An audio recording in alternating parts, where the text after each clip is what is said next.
Hey Blooms! This is me, Grancy, yung nagisang chikadora ng bayan na babaeng may bigote. Welcome to my YouTube channel.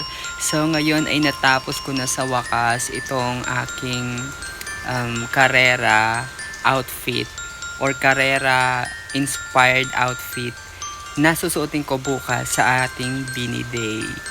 So ginawa ko to almost 3 days kasi nung Friday nagka-conceptualize ako. Hindi. 2 days ko lang siyang ginawa. Tama ba? Yeah, 2 days ko lang siya ginawa. And sobrang naging suki yata ako ng ukay nito. Hanap ako ng mga materials, ganyan. Na-discover ko na yung ibang mga store dyan sa may Cainta Public Market. Alam mo yun. Anyway, mapakita ko na sa inyo kung ano yung itsura niya. So, here's the top part ni Gwen. Actually, si Bini Gwen ang aking pegging for today. Ayan. So, ito yung crochet top na cover up lang siya or ipapatong lang siya. Yan. Then, ito naman yung pinaka top niya na inner with hoodie yan. With hoodie. Pero yung hoodie na ginawa ko guys ay net din siya para feel na feel ang kanyang ano. And ito guys ay nakikita nyo naman. Kita nyo naman. Handsew lang yan. Handsew. So, first time kong gumawa or magtatahi ng mga damit. First time ko yan. Ito, kinabit ko lang yan. Sando talaga to. Tapos ito, kinabit ko lang siya sa retaso yan. Tinan mo. Yan. So, hindi yan fully para may effect siya. Pero may nakadikit siya. Yan. Tapos mga shells. Yan. Shells from Cainta Public Market. Actually, itong ukay, Cainta Public Market, ito nabili ko lang to 10 pesos. Tapos ito, 35 pesos. And then, yung top na yon, wait. Sorry, nakita yung brick ko. Yung top na ito ang medyo pricey. Kasi, nabili ko siya dati pa.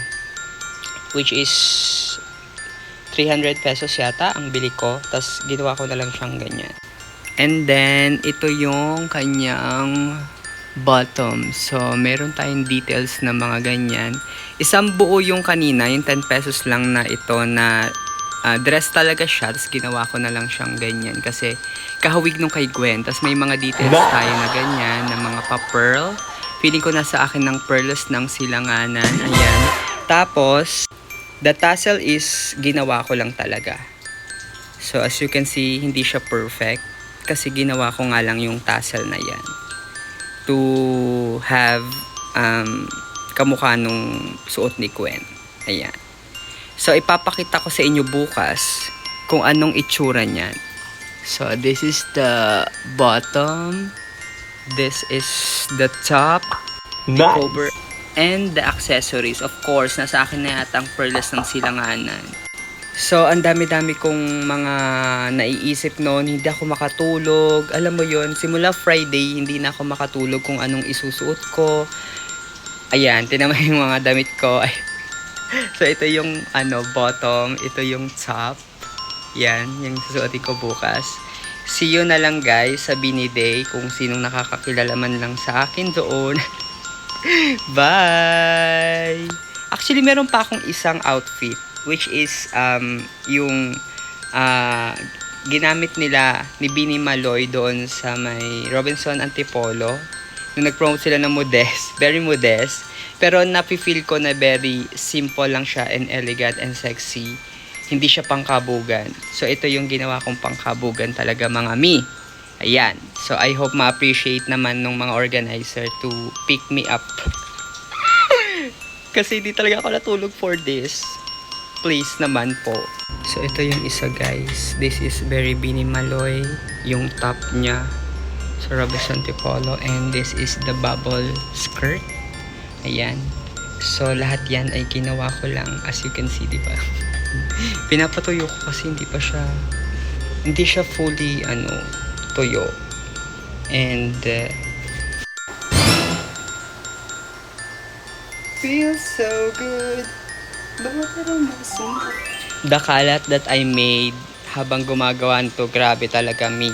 Sobrang na-test yung patience ko dito. Alam mo yun, na-stress ako, sumakit ulo ko. Hindi ako makatulog kasi sabi ko may gagawin pa ako.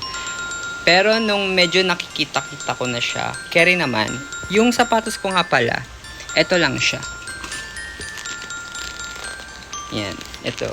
Wala kasi akong long boots, so ito na lang yung gagamitin ko. And anyway, ito lang yung, yeah. So, see you there sa Bini Day tomorrow. Hi, Gwen.